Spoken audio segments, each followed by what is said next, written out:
second wave's peak in just about 3 weeks. This is incredibly worrying.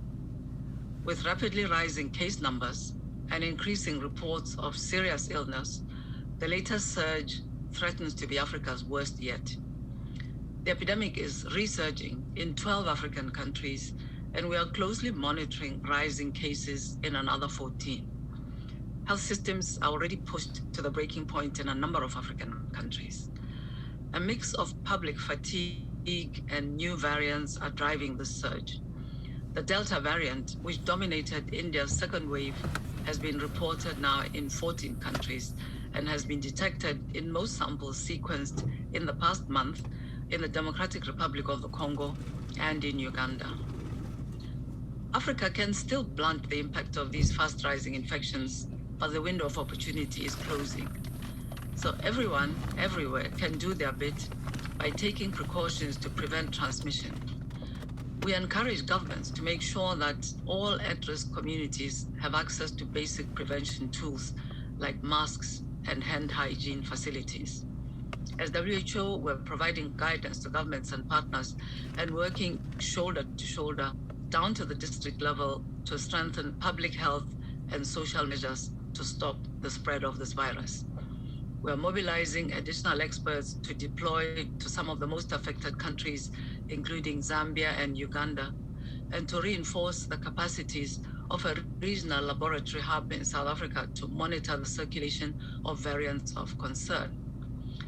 In the next 6 months, we're aiming for an 8 to 10-fold increase in the samples sequenced each month in Southern African countries.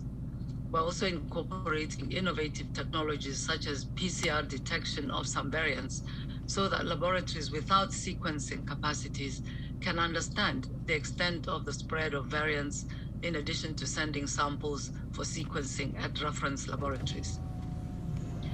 Africa urgently needs millions more vaccines. We need a sprint, not a saunter, to rapidly protect those facing the biggest risks. Cases outpacing vaccinations, leaving more and more dangerously exposed. 18 countries have now used over 80% of the vaccines they've received through COVAX. The demand for these life-saving products is there. Now we need international solidarity and innovation to increase the supply. A collective effort is also needed to address vaccine hesitancy in our populations. Millions of Africans have now been vaccinated, and the systems monitoring for adverse events have mainly found only mild side effects in African communities. We're delighted that President Ramaphosa of South Africa and WHO Director General Dr. Tedros announced earlier this week that the first COVID-19 mRNA vaccine technology transfer hub globally will be established in South Africa. This international public-private partnership will contribute to closing the gap in access to vaccines, and it's a strong example of quickly translating political will on local production into action. Turning then to international travel. As an increasing number of people in richer countries are vaccinated, they're understandably looking forward to a summer of freedom, family, and fun. Increasingly, proof of vaccination is leading to fewer restrictions on movement. Globally, 16 countries are waiving quarantine for those with a vaccination certificate. While it's important to secure borders and keep COVID-19 from spreading, this must be done equitably because they are unable to access vaccines. We're seeing different responses internationally.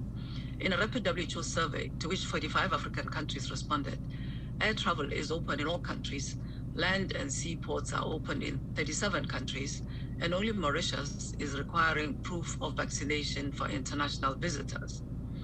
In the European Union, a COVID-19 passport system for vaccination, testing, and recovery will take effect from July 1st. However, only 4 of the 8 vaccines listed by WHO for emergency use are recognized by the European Medicines Agency for the passport system, while individual countries are also free to make their own determinations. The United States Centers for Disease Control and Prevention has provided guidance that applies to vaccines currently authorized by US regulatory authorities, as well as those authorized for emergency use by WHO. It recognizes those. As WHO, we would encourage approaches that bring efficiencies and multilateral solutions. WHO offers a service to all countries to quickly assess the safety and efficacy of novel vaccines and to assess policy options and provide guidance on matters critical to health.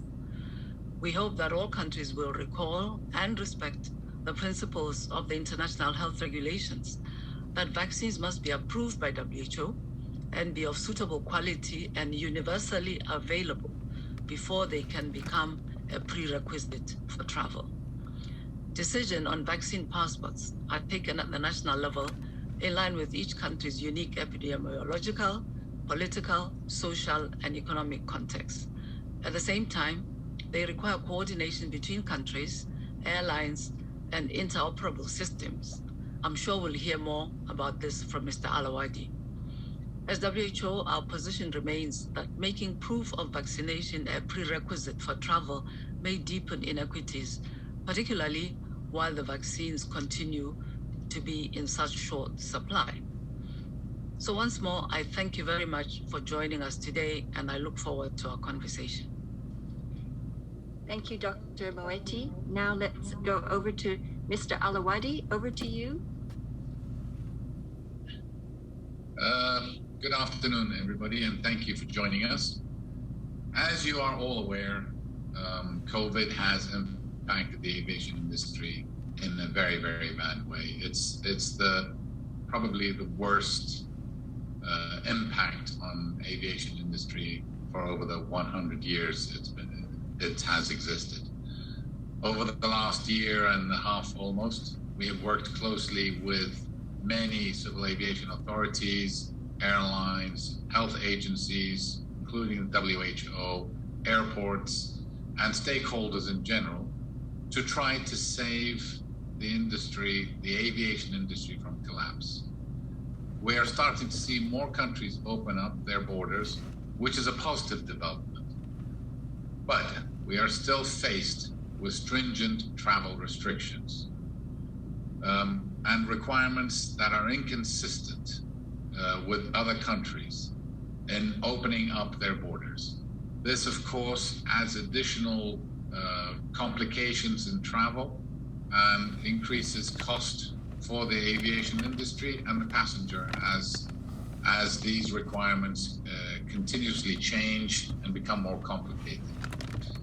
If we take, for example, the PCR tests, we will see that it varies between country to country from $100 all the way up to $400 for a single one-direction trip, making it even far more expensive for passengers to travel. There are priorities that we need to focus on, and predominantly they can fall into three clusters. The first one is the restart plan.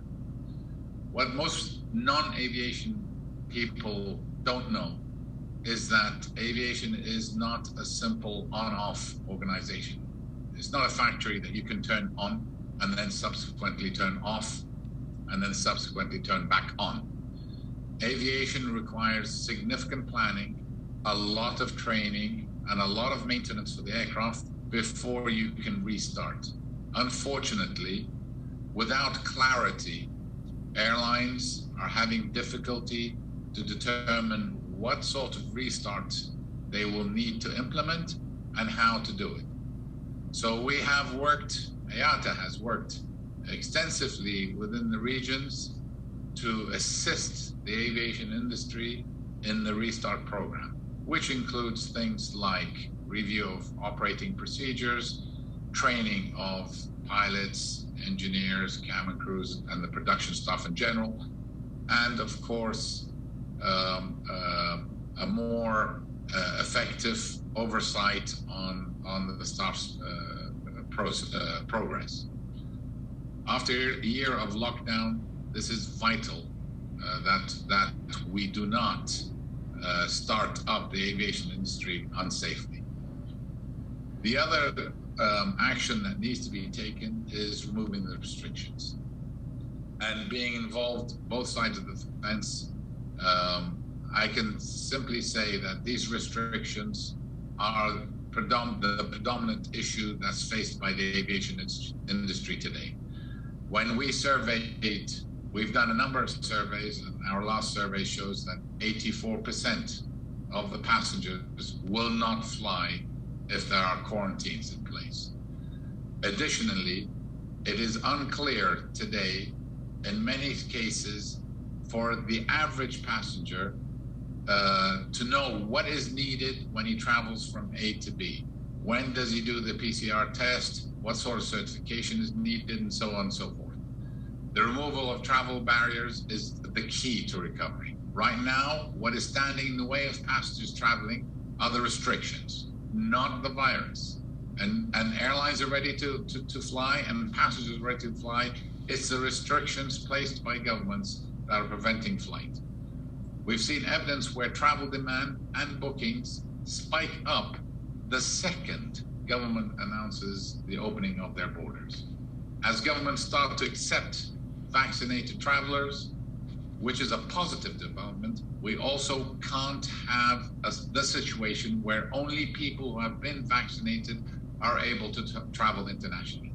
We recognize that in addition to restrictions being removed from vaccinated customers, we need to see a robust and flexible testing regime in place to replace quarantine requirements, which is essentially what is killing demand and discouraging people from traveling. Therefore, governments should continue to accept systematic testing at the point of departure and consider the use of alternatives to PCR tests, such as rapid antigen tests, which are cheaper, accessible, easier to administer, and with quick turnaround times. It is also important for governments to accept WHO-approved vaccines when requiring vaccinations for travel. Working with the same international standards created consistency and fosters trust between governments and travelers after a year and a half of uncertainty. Still, on vaccines, while the move for many states to exempt vaccinated travelers from quarantine, or in some cases testing, is very welcome, as it will help boost travel recovery, we also recognize the availability and pace of vaccine distribution and rollout across Africa is the least across the world. Therefore, we support the WHO's position that vaccination should not be mandatory, a mandatory condition for international travel to ensure equity and non-discrimination. The African Union has taken leadership in preparing for the restart through its Saving Lives, Economies and Livelihoods campaign by IATA. And IATA fully supports the African Union's efforts, which has made recommendations in line with my points above, and which are welcome and should be encouraged across states. Digital solutions is the last area that we should work on. Digital solutions to manage new COVID testing and vaccine requirements. Developing globally recognized digital standards that governments will accept for verification of travel vaccination and testing credentials will be critical. And I can't emphasize how critical this is for the safe restart of air travel. We call on governments to issue vaccination certificates based on the World Health Organization's Digital Documentation COVID-19 Certificate, DDCC. Issue COVID-19 test certificates in accordance with the data requirements set out by the International Civil Aviation Organization, ICAO, and accept digital COVID-19 tests and vaccine certificates at their borders. Where governments require airlines to check travel credentials, governments should accept travel-friendly apps, such as the IATA Travel Pass, to efficiently facilitate the process. And I want to pause here just to highlight our recent study. So in some areas, traffic has dropped down to 30% of what it was in 2019.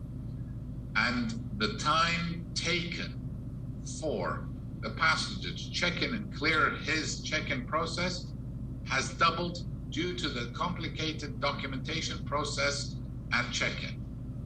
If we increase to 2019 traffic levels, we're expecting up to 5.5 hours of time consumed by passengers during check-in. Unless we apply a smart way of digitalizing our health documents, we will face bottlenecks down the road. I will end here and happily take your questions. Thank you very much. Thank you very much, Mr. Kamil. Now that you have heard from all our panelists, it is your time to ask your question. To do this, please use the Q&A function on the Zoom platform. Tell us the name of your media agency and your name to have your questions asked. And then we have on hand Dr. Tiano Balde, who is the team lead for operational partnership, Dr. Richard Mihigo, the coordinator for immunization and vaccine development, and Dr. Nixie Gumede, who is the regional virologist on hand to answer your questions. Right now, we are going live. Omar, are you there? Hi, good afternoon. This is Omar Mohammed from Reuters. Dr. Moeti, I wanted to ask about how WHO is working to expedite the new vaccines that are coming into place, which might help speed up the inoculation process on the continent. So we've had Cuba saying 2 of the vaccines have achieved quite high efficacy rates. And I just wanted to ask specifically if WHO is working with Cuba to provide emergency authorization for those vaccines. And just very quickly to the gentleman from IATA, I wanted to know what is your projection in terms of the losses that African airlines are projected to incur in 2021? Thank you very much.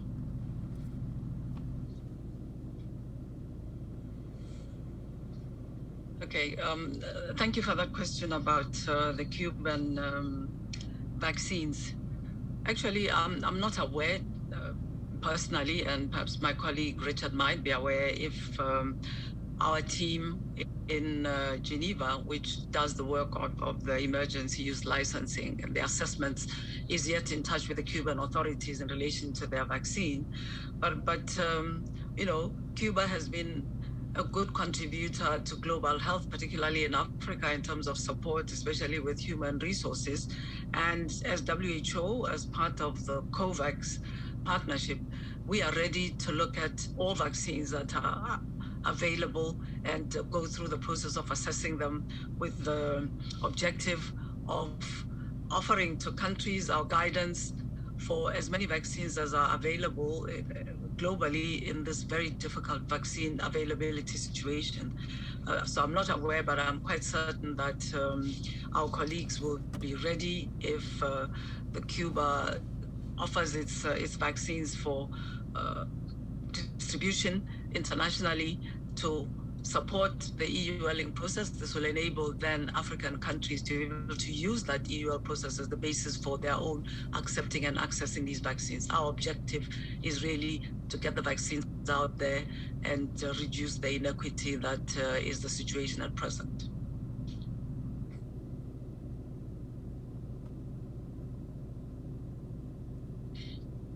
Yeah, so the question was, what is IATA's projection on the losses for the aviation industry in Africa? The exact number is not with me right now. What Africa did suffer was $7.7 billion in 2020. What concerns me is the 7+ million employees in the aviation sector in the African continent. If the situation remains as is this year, we're looking at similar numbers. And it's whether the aviation industry can sustain this level of punishment for a second year is the vital question. It's a worry. And if you consider that already there are 8 airlines that filed for bankruptcy in Africa, the last thing we want is for further airlines to file for bankruptcy. It's important not to project what we believe are going to be the losses for the aviation industry in 2021, but rather spend more energy on focusing collaborative work with all the stakeholders, including governments, to support the aviation industry in Africa and prevent any further damage or even closure of airlines, or even the supporting companies like catering companies or MROs or training organizations. This is where we're trying to focus on at this particular moment. Thank you. Thank you very much, Mr. Kamil. Richard, do you want to weigh in, please? Yeah, thank you, Dr. Mary. Yeah, just to add to what Dr. Moeti said, and to elaborate a bit more on the question asked by Omar. I think WHO, working with the Africa CDC, has developed a regulatory pathway to support countries in the approval of the vaccine. And this regulatory pathway has 3 major scenarios. The scenario number 1 is the vaccines that have been have received the EUL authorization by WHO, which is the majority of the vaccines so far. We do support country to quickly, once the vaccine has been EUL approved by WHO, to make sure that the country can use them quite quickly. So that's the easiest way. There is a second scenario for vaccines that have been only approved by what we call a stringent regulatory authority, but have not yet received a WHO EUL. So we do have as well a whole pathway on how we can support countries in looking at the dossier, helping them to assess the vaccine, and eventually provide the authorization. And this is under scenario 2, before WHO provide the EUL, for instance, for Sinopharm vaccine. There were many countries in the region that were using Sinopharm vaccine, for which we use that particular scenario to support them. And then there is a last third scenario, is for vaccine that have not received neither the EUL nor the stringent regulatory authorization. And this is where the Cuban vaccine falls in. So I think if that's become the case, so there is a pathway that has been put in place to see how we can help countries to access the dossier, to support the review of that dossier. And if that become available, then we will prepare better to support the country. So we do have a whole regulatory pathway scenarios in supporting countries when it comes to approving of the vaccine. Over. Thank you, Dr. Richard. The next question is coming to you, Dr. Moeti. This is from Mira from British Medical Journal. A lot has been voiced about vaccine inequity, and wealthier countries have now finally pledged greater donations. But could you please comment on the reality of rolling out the vaccine across Africa? Are these numbers enough? If not, by how much does Africa need? Then the second question, are vaccines really going to make enough of a dent on the continent to help control the pandemic in here now and in the long term, and what else is crucial? Over to you, Dr. Moeti. Yes, thank you. Thank you very much. I think that's very much the issue of the day.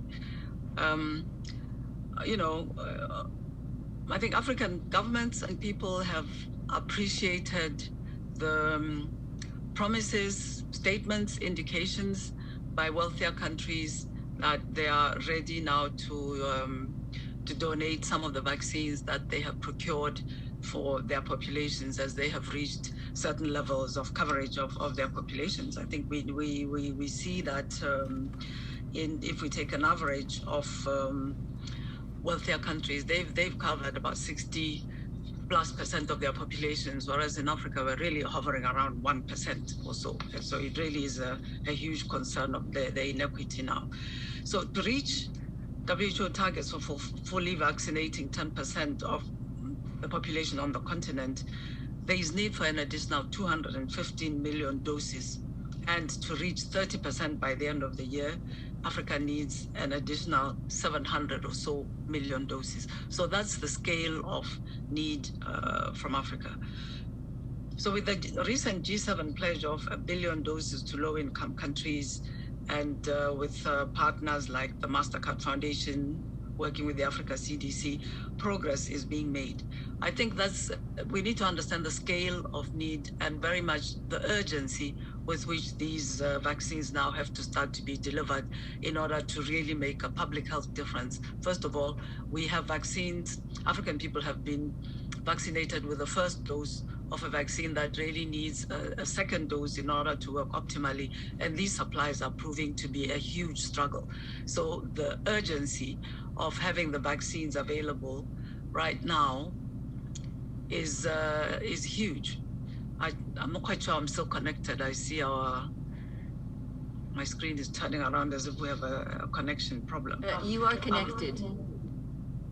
Okay, so this is the scale. These are the numbers. I think what has been announced, as you know, is a very good start, but it is nowhere near these numbers. And I just like to emphasize as well that the issue goes beyond donation of doses. The African Union has established a platform for procurement of doses. They have mobilized themselves in a quite unprecedented way, I have to say, in terms of political leaders in Africa, mobilized private sector leader, put together a team to go looking for vaccines for African countries.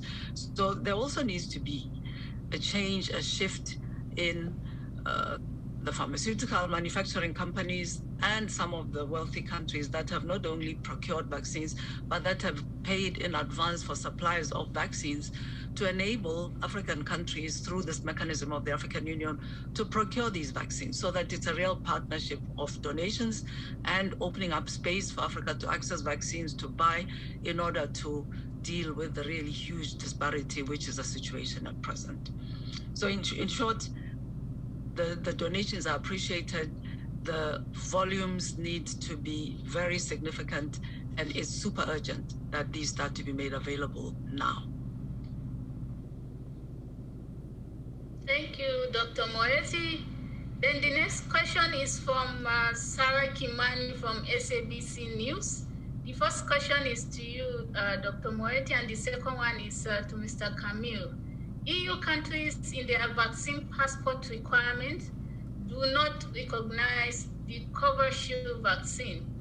She wants to hear your comment. And then to Mr. Kamil, please quantify the losses to the industry this far and how long you think it will take for the industry to recover. Dr. Moeti, you go first, and then Mr. Kamil. Yes, thank you. So the Covishield vaccine, in terms of its technology, in fact, it's the AstraZeneca vaccine. The Covishield is being produced in India by the Serum Institute of India, and then there's another version of the vaccine which is being produced in the United Kingdom, which has been recognized by the European Union. So essentially it's the same product, but of course in the process of issuing an emergency use licensing, there are aspects of the production facility that need to be assessed as well to ensure that the vaccine is produced up to the standards, all the safety precautions are taken into account within that individual production facility. Our view is that probably this has not been assessed by the EU because, frankly, within the COVAX platform, this production was taking place, not targeting European countries. I think there was an understanding that there will be production in different places, and therefore it's perhaps not surprising that that assessment has not happened. And therefore it has not received the emergency use licensing from the European Medicines Agency. But as I said in my remarks, WHO has carried out this assessment and issued an EUL for the Covishield vaccine, which is something that a function that WHO carries out for all countries, whether they be African countries with regulatory capacity gaps, or we hope other countries with the availability of capacity, but still taking advantage of this multilateral facility within WHO, then to make their own decisions in order to facilitate, as we are talking about, international travel, etc. So we are hoping, we've understood that the guidance by the EMA has been to provide licensing for vaccines, which do not include the Covishield, and then it is left up to individual countries to decide. I think, for example, countries like Greece have approved some vaccines. I believe they've approved Sinopharm, which has not yet been EUL'd by the EMA. But our hope very much is of a global platform like WHO being used by national authorities to, if like, shortcut some of the processes that have to be done at the individual level.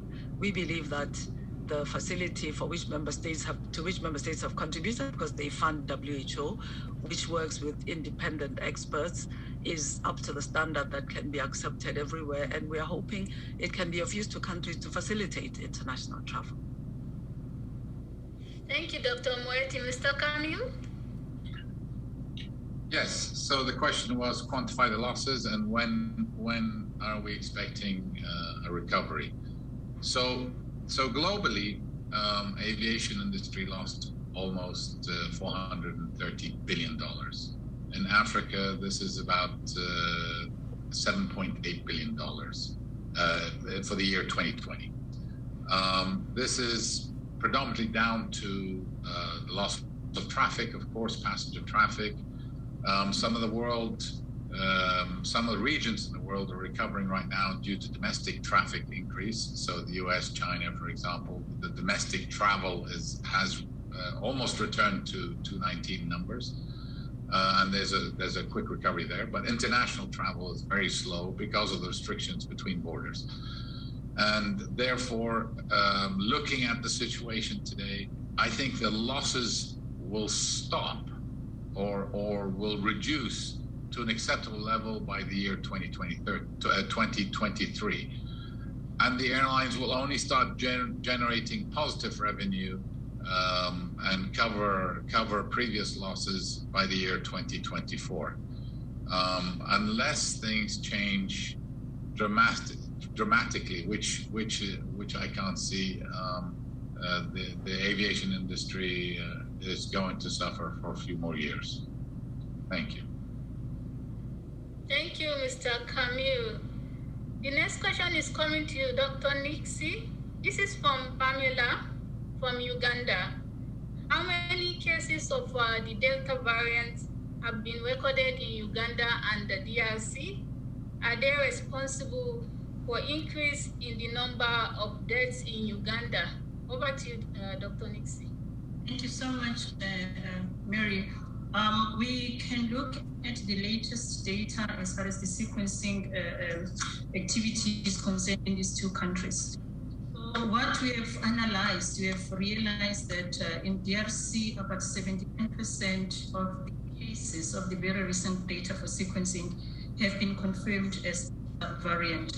Whereas in Uganda, about 97% of those cases have been confirmed. So we can see that both countries are really in each and every recent information or recent sequencing data that we are receiving here in WHO, it seems as if more than 90% of those cases are confirmed as a Delta variant.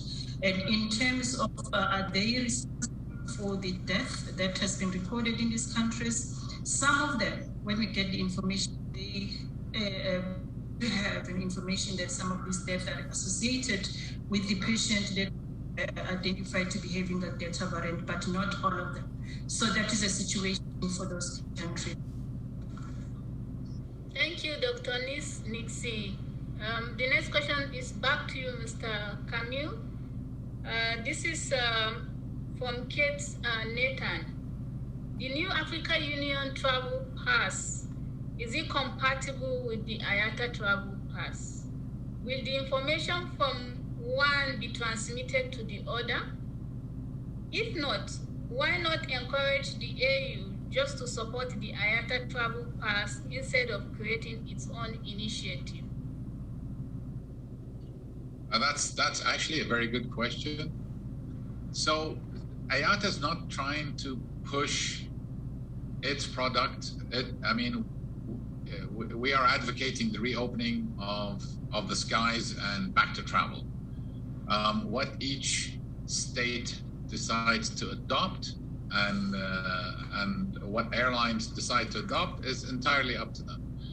So the African Travel Pass is fully compatible with the IATA Travel Pass, and in fact, if we can support anybody in developing a travel pass in line with our travel pass, or work with governments, which we are doing, to integrate the IATA Travel Pass into their homegrown government system for border control, we are very willing to do that. The objective is not a commercial objective to sell a product. The objective is to work together in a collaborative manner to reopen aviation. And that's the important thing. And there are a number of points that we have to focus on, which is the standards that need to be adopted in these travel passes, the certificate standards, the QR codes, and so on and so forth. And I have to admit that I believe the WHO did amazing work on this, and we fully support the WHO standards for the digital documentation, and we'll work with all the governments, all the stakeholders, all the airlines in opening up aviation rather than focusing on a specific solution to do so. Thank you. Thank you, Mr. Kamil. The next question is to you, Dr. Moeti. Vaccine hesitancy is a concern, particularly regarding attitudes towards the AstraZeneca vaccine. Are any national health system able to offer the resources needed to manage fears around blood clots and other potential side effects so that the uptake will increase? And if so, could you give some examples? Yes, I think that indeed we are very concerned as well about vaccine hesitancy, as we are expecting in some months that the vaccine supplies availability in Africa will very much increase. So the last thing we want is the continued slow pace of vaccination of people due to some people being hesitant. First, I'd like to emphasize what I said before, that in looking at data reports on adverse events from African countries, there have been very few reports of severe adverse effects. We have seen reports of mainly mild effects, fever, pain at the vaccination site, etc. in African countries, which is to be expected. So I think the first information to go out there is that these rare events, they're very rare events, that's something else that needs to be emphasized, which have been recognized in the AZ and, by the way, other vaccines as well. It was very loudly talked about as far as the AstraZeneca vaccine was concerned, and we saw countries pause the use of this vaccine, but other vaccines as well have been shown to have some similar side effects. These are rare events. And we think African countries, ourselves, other partners that are working at the community level with organizations like UNICEF, and our platform on the infodemic for working with the social media companies to disseminate the correct information. We should all put our efforts together to let people understand this.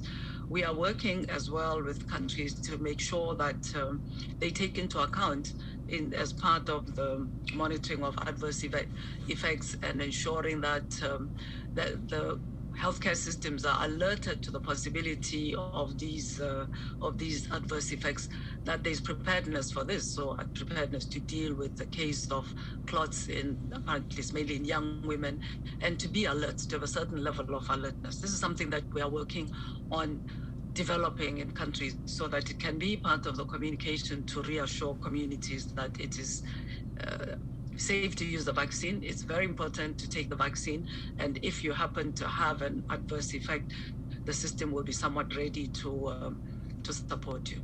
So this is progressively being done by our teams on the ground and our partners to reassure people and to improve the preparedness in terms of case management in case of adverse effects. Thank you, Dr. Moeti. And then I'm coming back to you again with this question. Richard can weigh in as well. What is WHO doing to ensure that Africa is not left behind, even as it becomes a reality that we are running out of vaccine? What is your take on European countries that rejected the use of AstraZeneca vaccines, and now they are recommending and donating the same to poor countries? Okay. Thank you. First, what is WHO doing? I think we're doing, I could call it everything possible, really, to ensure that vaccines become available.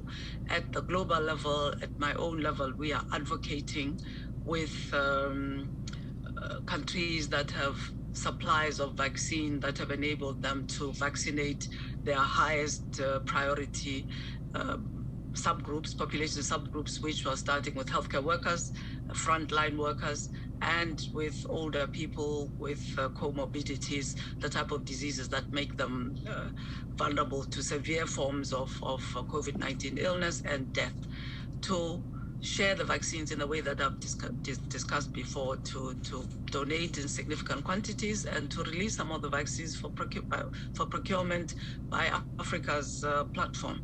We do this at all levels. The Dr. Tedros, our Director General, and our colleagues who are working on the vaccine procurement at the global level, myself, are doing this all the time.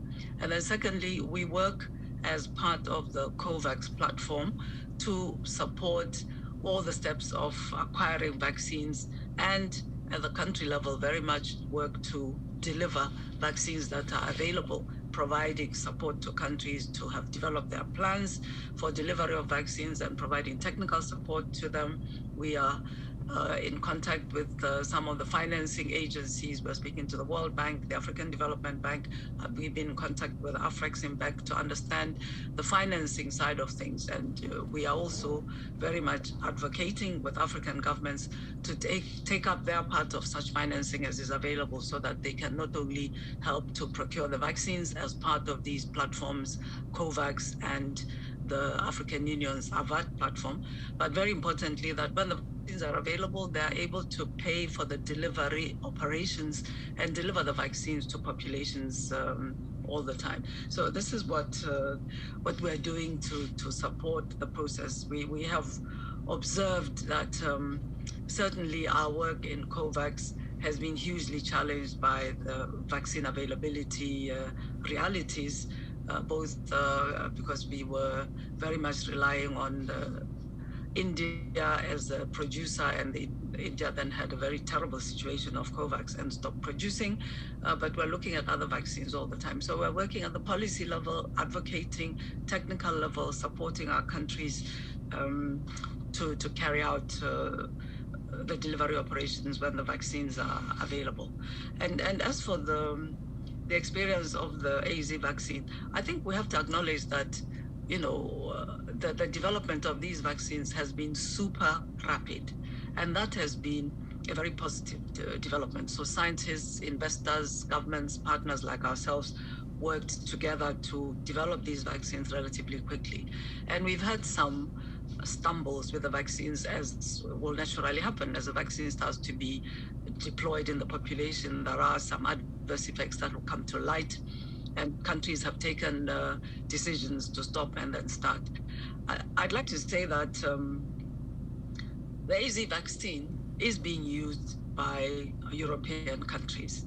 It is one of the main vaccines that they're using. And what happened was that some countries paused its use while they studied the data on some adverse effects and then restarted its use. So there is in no way, and here this might be an impression, there is in no way a situation where an inferior vaccine is being provided to African people. On the contrary, we are struggling to get access to supplies of the vaccines that have been licensed for use, and would very much appreciate getting supplies of this AstraZeneca vaccine, and would like to assure African people that this vaccine is efficacious and it is safe.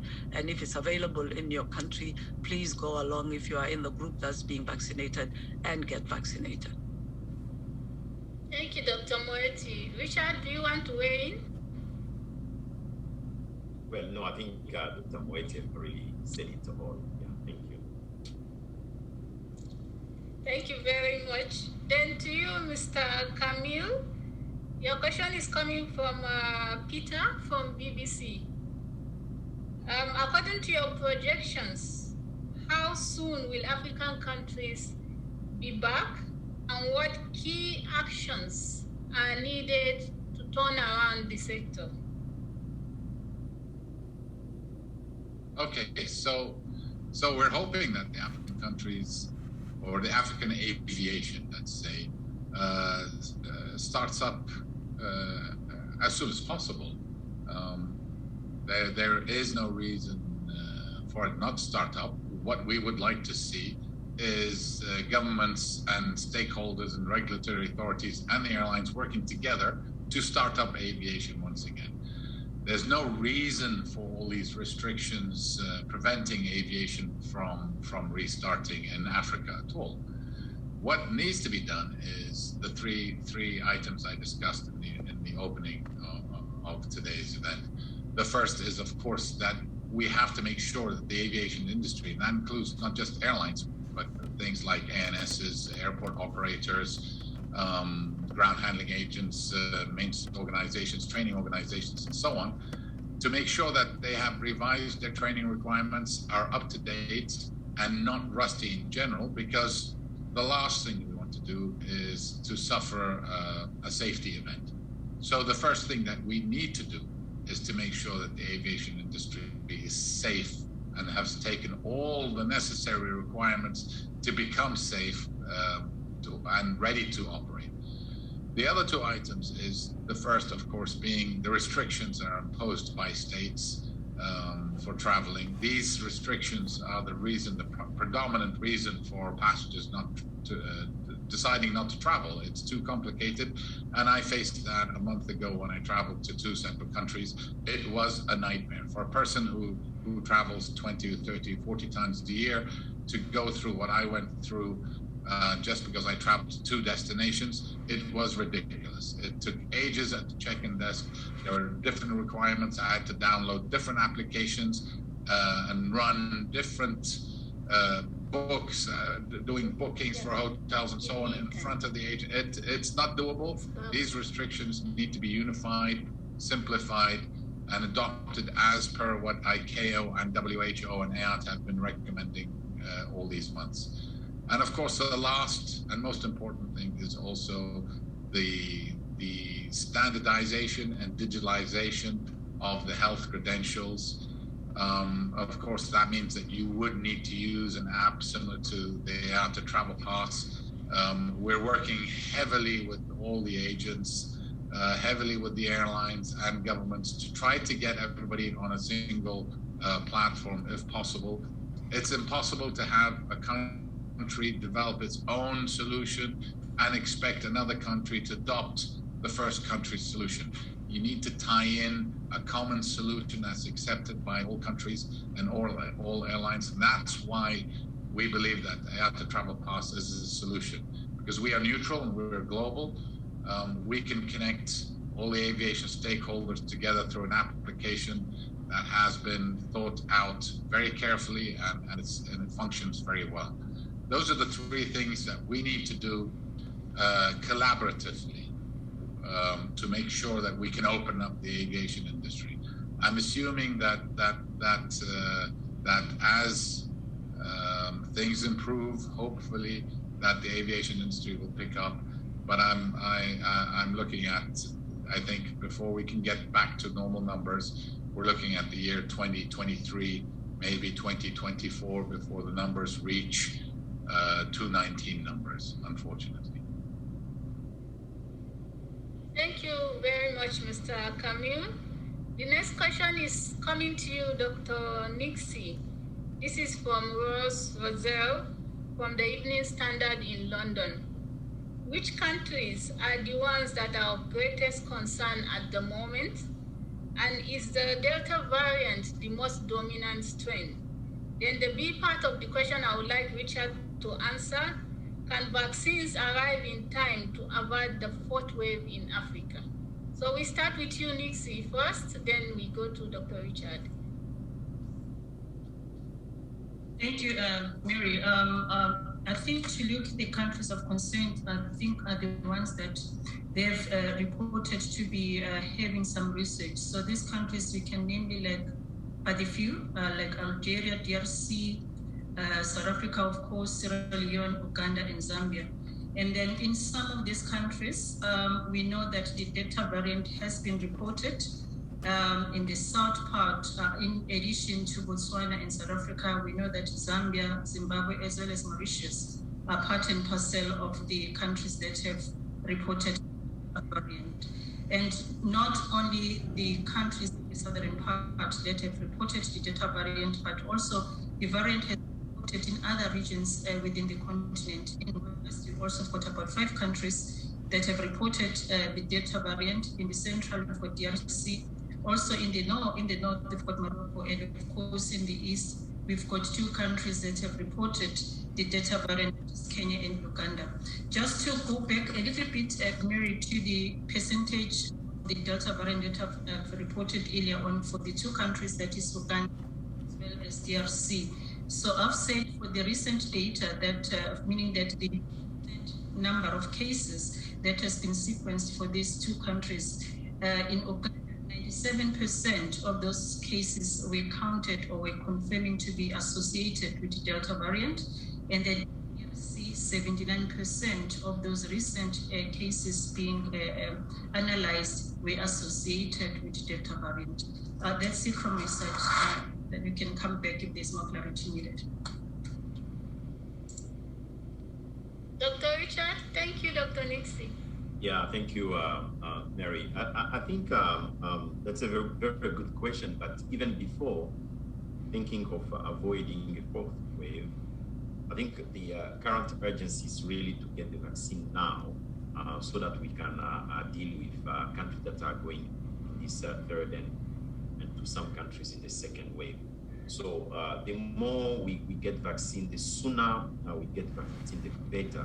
I think Dr. Moeti elaborated quite very well all the efforts that are currently being done to get the vaccine now in the arms of the Africans. So we do hope that particularly in the last part of the third quarter, including the last quarter of the year, we will see a substantial number of supply that will come to Africa, and all the preparatory work that is currently being done. We hope that we will get to a point where we are going really to ramp up the delivery of the vaccine, and that's what definitely we will avoid country to go into a potential fourth wave. So I think a vaccine are needed now and immediately, probably to deal with the issues that we are facing now, even before we think on the potential fourth wave in the future. Thank you. Thank you, Dr. Richard. The next question is to you, Mr. Kamil. How many airlines are using the IATA travel pass? Okay, African Airlines, yes. Yeah. So the exact number changes from day to day. It's increasing. We are working flat out with all the member airlines and other airlines and entities, including governments, setting up the IATA travel pass right now. So I mean, we have a number in Africa and we have a number in the Middle East, but internationally we have a lot of airlines at different phases within the program. So there are essentially 3 phases in the IATA Travel Pass program, and most of them are in the second phase and almost in the final phase of clicking on the IATA Travel Pass to use. Of course, if you understand how complex the IATA Travel Pass is, you'll understand that it's not just flipping a switch.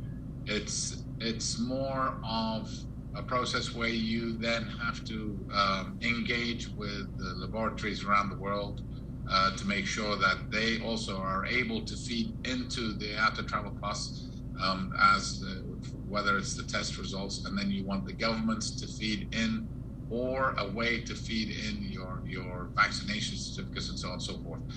So it's not just simply working with airlines to get the IATA Travel Pass to work effectively, but it requires a large number of stakeholders before you can get the full IATA Travel Pass to work correctly. Right now, we're testing the final phase with 60 major carriers around the world, and some are already up and running, and some are on the final phase of starting. The important point I also want to mention, listening to some of the conversations just now about the vaccination, is that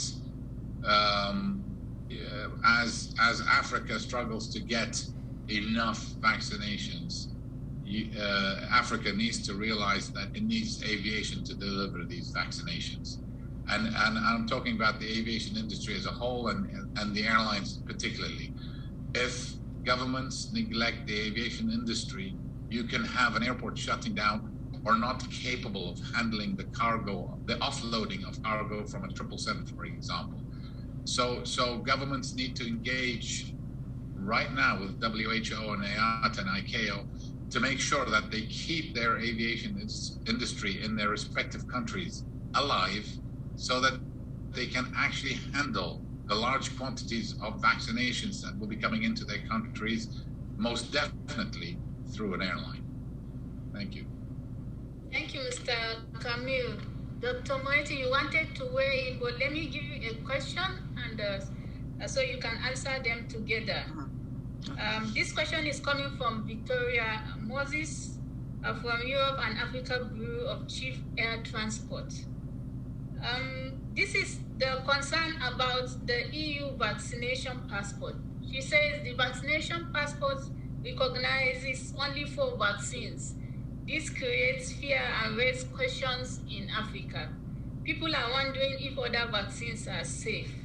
So what is your reaction to this concern, and do you think this will affect the campaign in Africa? Yes, thank you. Thank you very much. I think that's a very important question, and it's very much part of the work that we have to do. First, to have people understand this whole process of emergency licensing of new vaccines by different entities who have a regulatory authority role at the national level, and in the case of the European Medicines Agency at the regional level. And to say that indeed we need to communicate for people to understand this is not that something is wrong with this vaccine, and to send the word out there that this vaccine has been emergency use licensed by the World Health Organization's regulatory team that has assessed it, and that is doing that on behalf of the member states of the world, as is WHO's role at the global level as a multinational organization. And that it is our hope. And here I have to say that there is a close collaboration between WHO's regulatory team and the regulatory platforms, organizations around the world. So in some of the Western countries, they work with FDA, they work also with the US CDC, and they're working and in constant contact with the EMA.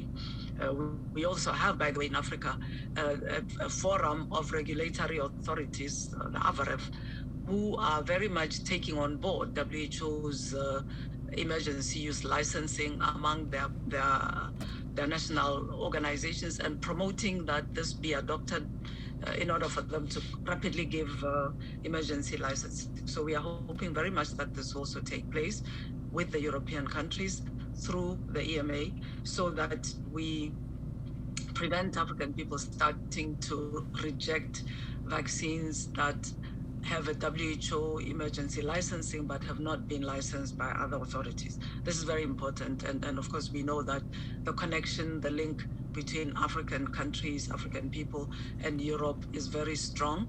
And I'm aware that there has been concern in some countries as the EU member state embassies have set up mechanisms to inform the populations of these measures. I hope this is something that can very soon be resolved, so that good vaccines can be that have been assessed by WHO can be recognized rapidly by member states to facilitate the travel that will be safe. And I very much Mr. Alawadi has said about the importance of using these multilateral platforms, mechanisms to facilitate matters between countries. It's very important for the reopening for normal business, normal travel, countries, economies in a safe way, and emphasize that our responsibility is to make sure that from the public health perspective, all this is safe.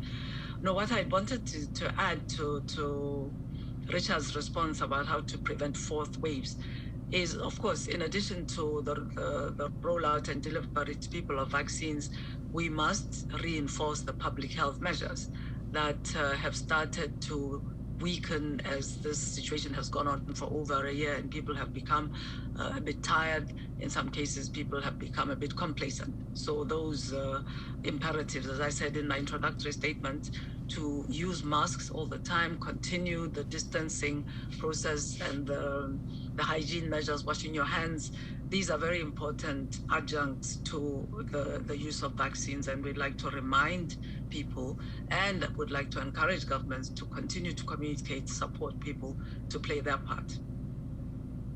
Thank you, Dr. Moeti. We are coming to the end of this media briefing, so we will turn back to our panelists for their final thoughts.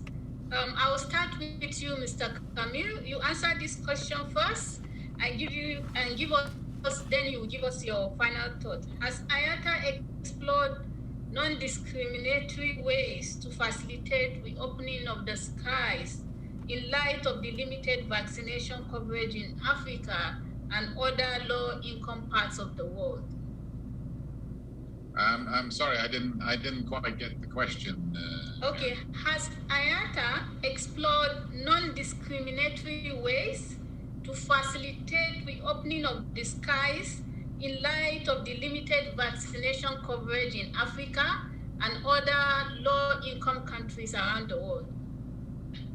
Yeah, so we're not connecting. I mean, we have advocated that the vaccines are not a precondition for travel, okay? And that's to ensure there's no discrimination whatsoever between countries or nations or regions.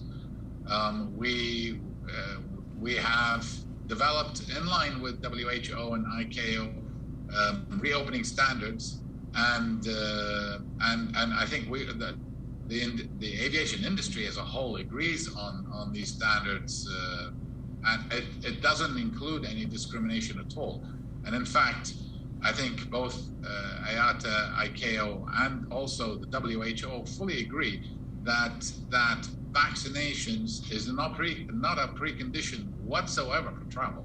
It's having the right balance and checks and tests and certifications that control the travel, and it's not the vaccinations whatsoever. Thank you. And your final thoughts? My final thoughts is as follows, and I'm going to be very transparent. There are many experts in many entities on planet Earth that have been working together to reopen the aviation industry, and Africa is no different. WHO, ICAO, and IATA have been working hand in hand to try to reopen the aviation in Africa. I understand that when COVID first started, there was that fear factor and unknown factor last year. That was 12, 13, 14 months ago. I think now the world has a very good understanding of what the virus is and how to be safe from it, okay? And it's time that governments, first of all, supported their aviation industry as a whole, and then work together in a collaborative manner with IATA and WHO and ICAO to remove these very harsh restrictions and adopt a unified process so that we can open the aviation industry, whether it's domestic within Africa or internationally to other continents. But we need to work collaboratively, and keeping in mind that the aviation industry is sinking very rapidly and it needs governmental support. Thank you, Mr. Kamil. And now to Dr. Moeti, I'll give you one question from Bloomberg, and then you incorporate this into your final thoughts. How does South Africa's recent announcement on mRNA vaccine technology transfer hub fit broadly into WHO's work to expand vaccine access worldwide? Yes, it's a very positive development. It's a very positive step, because actually what's being established is, of course, a local production facility working with an existing pharmaceutical company, the South African government, but it's also going to be the first hub that's going to be used for capacity building, training, engagement beyond South Africa to other countries. I think it's a recognition, it has hit home now that the situation cannot continue, that African countries have no production facilities for vaccine. We are a very big user and consumer of vaccines of different types. And I'm very hopeful, I'm quite certain that this is the beginning of a transition where Africa will play its role. We'll always need to be importing some of the vaccines from some of the big producers like China and India, but it's a very important step towards vaccine production on the continent, and it's something that we very much welcome as WHO, as do other stakeholders who have an interest and a stake in Africa's public health. And then just to close, I'd like to first thank Mr. Alawadi very much for having joined us and shared what you are doing, and reiterated very much the importance of working in partnership, and the fact that these multilateral platforms and initiatives can transform what countries are doing and serve to ease the collaboration between countries in facilitating travel. Thank you for emphasizing the importance of the aviation industry for contributing to the response for COVID-19, including in the supplies. I can tell you lots of stories about how we relied on the aviation industry for the public health related materials, test kits, drugs, etc., for public health in Africa, particularly for the pandemic. And then I'd like to reiterate what I said about WHO's role as a multilateral organization, and this service is offered for the decision making of countries, and remind in reiterating also what Mr. Alawadi said about using vaccination status as a condition or not of entry into countries, that the international health regulations discourage this, and that there are robust other means of enabling that travel and entry into states is safe, that the experience that we've had over the last year has enabled these platforms to be put in place, and we encourage member states to remember their IHR obligations and to use these technologies to enable safe opening up and international travel. And then finally, as usual, just remind our colleagues in the media, and thanking them for having joined us, that please continue to spread the word about what individuals can do, what public health measures people can put in place at the individual, at the household level, and we are here to support that at all levels of WHO. Thank you all for having joined us. Thank you very